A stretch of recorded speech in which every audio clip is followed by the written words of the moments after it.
నమస్కారం అండి. నమస్కారం. మీ పేరు? నా పేరు కుమార్, కుసాయి కుమార్. ఏం చేస్తుంటారు? నేను ఇంజనీర్ అమ్మా, అసిస్టెంట్ ఇంజనీర్. ఏ ఊరండి మీది ప్రాపర్? విజయవాడ. ఎంతమంది పిల్లలండి? ఇద్దరు పిల్లలు. ఇద్దరు పిల్లలు. ఎలా ఉన్నాయండి? అంటే ఇప్పుడు రేట్లన్నీ నిత్యావసర వస్తువులు పెరిగిపోయినాయి అంటున్నారు. అసలు ఎలా ఉన్నాయి ధరలు? నిత్యావసర వస్తువులు పెరగడం అనేది సహజం. అది డైరెక్ట్ ఎఫెక్ట్, ఇండైరెక్ట్ ఎఫెక్ట్స్ ఉంటాయి కదమ్మా. ట్యాక్సెస్ అని, కన్జ్యూమర్ గూడ్స్ అని, ట్రాన్స్పోర్టేషన్ అని, పెట్రోల్ రేట్లు పెరగడం.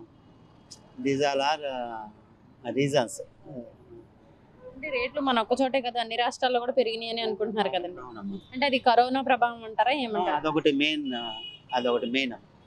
అప్పుడైనా సెట్ బ్యాక్ ఇంకా సెట్ కాల, అది కొంత టైం పడుతుంది. అది గ్లోబల్గా ఉన్నటువంటి సమస్య, ఇక్కడ ఇండియాలోనే కాదు, ఏపీలోనే కాదు.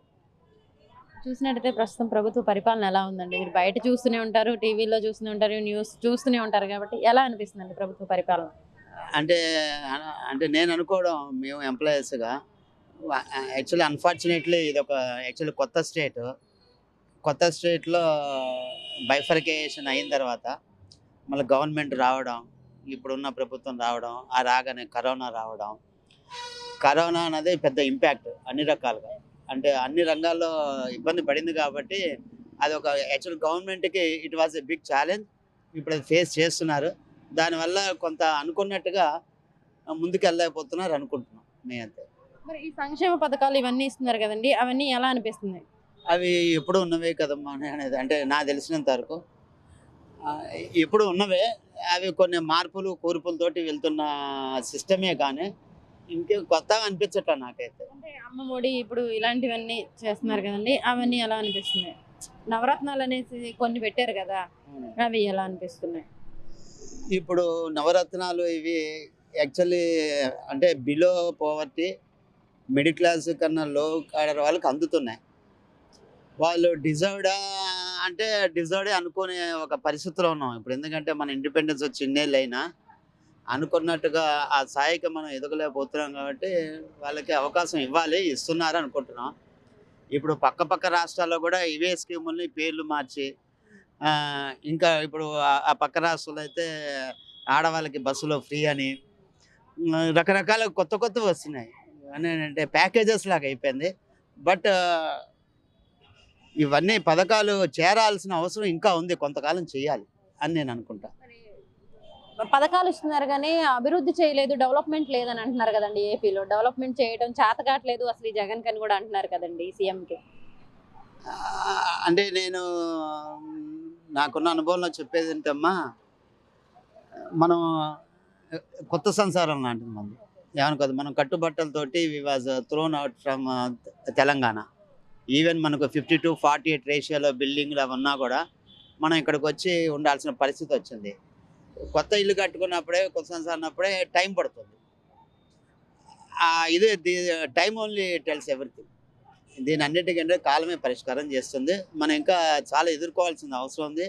దాంట్లో అన్ఫార్చునేట్ కరోనా ఒకటి, ఇది కొత్త సంసారం, కొత్త రాష్ట్రం, ఈ హడ్డిల్స్, ఇంకోటి ఏంటంటే యాక్చువల్ లీగల్గా ఉన్నటువంటి కాంప్లికేషన్స్, సెంట్రల్ గవర్నమెంట్ కరెక్ట్గా సపోర్ట్ చేయకపోవడం, స్పెషల్ స్టేటస్ ఇస్తున్నారు, ఇవ్వలేదు. ఇవన్నీ కారణాలే కదా. అది అసలు అదే పెద్ద కారణం. ఇప్పుడు వాళ్ళు పార్లమెంట్లో అయిన తర్వాత బీజేపీ ఏం మాట్లాడింది, మిగతా పార్టీ వాళ్ళు ఏం మాట్లాడారు, స్పెషల్ స్టేటస్ ఇవ్వకుండా ఇస్తామని చెప్పి ఇంతవరకు ఇవ్వకుండా కదా, ఇవ్వాలి కదండి. ఇప్పుడు తెలంగాణ ధనిక రాష్ట్రం, మనది యాక్చువల్లీ హైదరాబాద్ రెవెన్యూ ఎంత ఉంటుంది చెప్పండి. నాకు తెలిసినంత వరకు ఒక 4 ఏళ్ళ క్రితం 60,000 crores ఉండేది ఓన్లీ హైదరాబాద్. ఇప్పుడు ఇంకా పెరుగుతూనే ఉంది. అది స్కై ఈజ్ లిమిట్ లాగా ఉంది హైదరాబాద్. బట్ ఇక్కడ అలా లేదు కదా. ఇదంతా ఎదురైతే, ఇప్పుడు ఈ గవర్నమెంటే కాదు, ఎవరి గవర్నమెంట్కైనా ఎదురైతే అంటాను నేను. అంటే జగన్ కి అనుభవం లేకపోవడం వల్ల ఆయన డెవలప్ చేయట్లేదు, అదే చంద్రబాబు నాయుడు గారు అయితే డెవలప్ చేస్తారు అని చెప్పేసి ప్రతిపక్షాలు అన్నారు. అది ఎంతవరకు నిజమంటారు? ఇది పాలిటిక్స్ సంబంధించిన ప్రశ్న. డెవలప్మెంట్ అనేది నేను అనుకోవడం, ఎవరైనా కష్టపడి ప్రభుత్వంలో వచ్చా డెవలప్ చేయాలనే వాళ్ళ సంకల్పం ఉంటుంది. అంటే ఎవరు కూడా ప్రజలు అభివృద్ధి చేయకూడదు అనుకోరు, నేను అనుకుంటా. ఎవరైనా జగన్మోహన్ రెడ్డి అన్నైనా కానీ, చంద్రబాబు నాయుడు గారు అయినా కానీ చేస్తారు. బట్ ఈ ప్రభుత్వం వచ్చాక కరోనా అనేది పెద్ద ఎఫెక్ట్ పడింది అని నేను అనుకుంటాను. అది చాలా ఉందమ్మా. దానివల్ల ఆర్థికమైన అంశాలు ఉన్నాయి. దాని తోడు ఇది వచ్చి కొత్త రాష్ట్రం కదా, మనకు అనుకున్నట్టు నిధులు కూడా రావట్లేదు. స్పెషల్ స్టేటస్ వచ్చి ఉంటే కొంత ఉండేది, కొన్ని కొన్ని రాయితీలు సబ్సిడీలు ఇవన్నీ రావట్లేదు కదా. మరి జగన్ 3 రాజధానుల పేర్లతోటి జనాలతో 3 ముక్కలు ఆట ఆడుకుంటున్నారంటున్నారు. దాన్ని ఎలా చూడొచ్చండి? ఇది పాలిటిక్స్ ఓరియంటెడ్. అంటే మీకు ఏదైతే రాజధాని, ఇప్పుడు 3 రాజధానులు అంటున్నారు కదా, మీకు ఎలా అనిపిస్తుంది? ఇప్పుడు నేను అనుకోవడం అమ్మా, అంటే కొంత వాళ్ళ విజన్ 3 రీజియన్స్, అంటే ఐ మీన్ రాయలసీమ అటు అది ఇటు ఇది డెవలప్మెంట్ ఆస్పెక్ట్లో. ఇప్పుడు ఒక ఏమంటారంటే దేవుళ్ళు డిఫరెన్స్ ఉంటారు, మతాలు వేరు ఉంటాయి, రిలీజియన్స్ వేరు ఉంటాయి, హిందూ ముస్లిం క్రిస్టియన్. బట్ సారాంశం ఒకటే ఉంటుంది, ఏదైనా మంచి అని ఉంటుంది. నేను అనుకోవడం మనం అలాగా పాజిటివ్గా తీసుకుని ఆప్టమిస్టిక్గా ముందుకెళ్తే ఇవన్నీ ఇబ్బందులు ఉండవు అనుకుంటున్నాను. ఎవరైనా సరే అప్పుడు చంద్రబాబు నాయుడు గారు చేసింది ఎంత కరెక్టో, what is doing now present CM is doing also correct అని నేను అనుకుంటా. ఎందుకంటే దాని మీద ఫోకస్ చేయడం కన్నా ఇప్పుడు కామన్గా ఉన్న ప్రాబ్లమ్స్ ఏంటి, మనకి ఎక్కడ ఫండ్స్ ఆగిపోయినాయి, ఎక్కడ ఇబ్బందులు ఉన్నాయి అనేది దాన్ని కరెక్ట్గా విశ్లేషణ చేసే పరిస్థితి రావాలని కోరుకుంటా. ఒకరినొకరు అనుకోవడం అది ఇప్పుడు ఎక్కువ జరుగుతుంది, అది అన్ఫార్చునేట్ థింగ్. నెక్స్ట్ ఎవరు వస్తే బాగుంటుంది అనుకుంటున్నారు? ఎవరు వస్తారు అనుకుంటున్నారు? అది నేను ఒక విషయం చెప్పనండి, అంటే చాలా ఫెయిర్గా చెప్తున్నాను అండి. Suppose first time Jaganmohan Reddy గారు వచ్చారనుకోండి, అప్పుడు నేరా కొడిపోయారు. ఆయన ఇంకోసారి కూడా రావాలని కోరుకునేవాడిని. ఎందుకంటే ఎవరికైనా మినిమం ఒక 10 ఏళ్ళు ఉండాలి అని కోరుకుంటాం. అప్పుడు చంద్రబాబు నాయుడు గారు వచ్చారు 2%, ఇంకొక 5 ఏళ్ళు ఆయనకి ఇచ్చినా బాగుండేది. ఇప్పుడు ఈ పరిస్థితి వచ్చేది కాదు.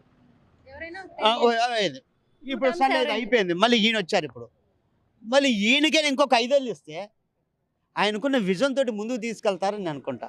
ఇక్కడ పాలిటిక్స్కి అతీతంగా చెప్తున్నా, నేను అది చాలా ఫెయిర్గా చెప్తున్నా. అప్పుడు జగన్మోహన్ రెడ్డి గారు వచ్చుంటే కంపల్సరీ జగన్మోహన్ రెడ్డి గారే ఉండాలి. ఇంకొక 5 ఏళ్ళు ఉంటే ఆయన అనుకున్న విజన్, ఆయనకున్న మెథడాలజీ, ఆయనకున్న plans implement you would have implemented actual నేను అనుకుంటున్నా. అలా జరాల చంద్రబాబు నాయుడు గారు ఇచ్చారు, వారికి అలా అవకాశం ఇచ్చినా ఈ పాటికి ఇంకో రకంగా ఉండేది. అయిపోయింది, గతం కదా, మనం దాని గురించి డిస్కస్ చేయాలి. ఇప్పుడు ఉన్నది, ఇప్పుడు అట్లీస్ట్ ఈయన మొదలు పెట్టారు, ఈయనకు ఇంకో 5 ఏళ్ళు ఇద్దాం అని నేను కోరుకుంటా యాక్చువల్లీ ఒక కామన్ సిటిజన్గా.